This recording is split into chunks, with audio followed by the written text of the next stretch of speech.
Quick video lang tayo mga tropa, no, dahil may nag-comment sa ating YouTube channel. Sabi niya, yung sa kanyang Epson 5290 walang lumalagay dito na ADF kapag ka naglalagay siya ng papel dun sa kanyang pinaka ADF dito sa taas, kagaya ng nakikita nyo dyan, diba?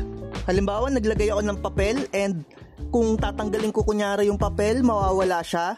Ganyan yung pinaka problema nung tropa natin. So ipapakita ko sa inyo. Mga tropa, ganito yung gawin ninyo. Buksan ninyo yung pinaka-takip dito ng pinaka-printer ninyo.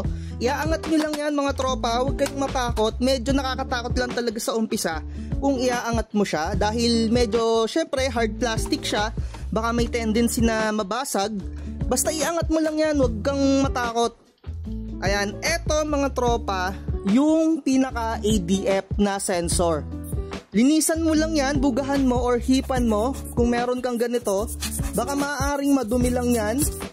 Ayan, dapat kasi kapag ka nakadiin to or may nakalagay sa kanyang papel, dapat nasisense niya na meron. Ito kasi yung sensor niyan mga tropa. Or kung kahit nalinisan nyo na, kung hindi talaga na-detect, ang mangyayari niyan, possible na baka sira yung pinaka-sensor mo dito or pwede mong i-reset yung pinaka-printer settings mo mga tropa, agaya nung naituro ko na sa inyo nung nakaraan. Pero anyway, uulitin ko na lang din kung paano yung gagawin.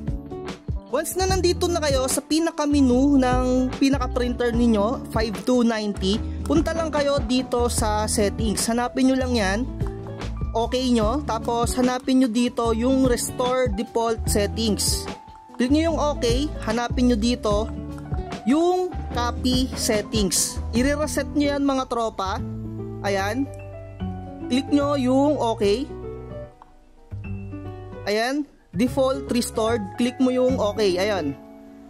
So kapag ganoon, ibig sabihin no, na restore mo na yung pinaka-settings mo dito sa iyong photocopy.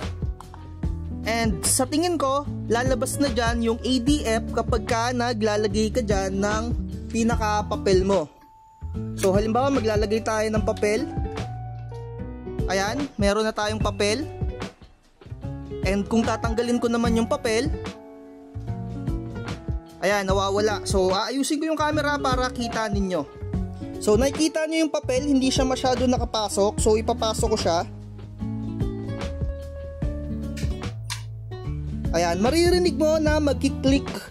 Magkiklik siya, meron kang something sound na maririnig.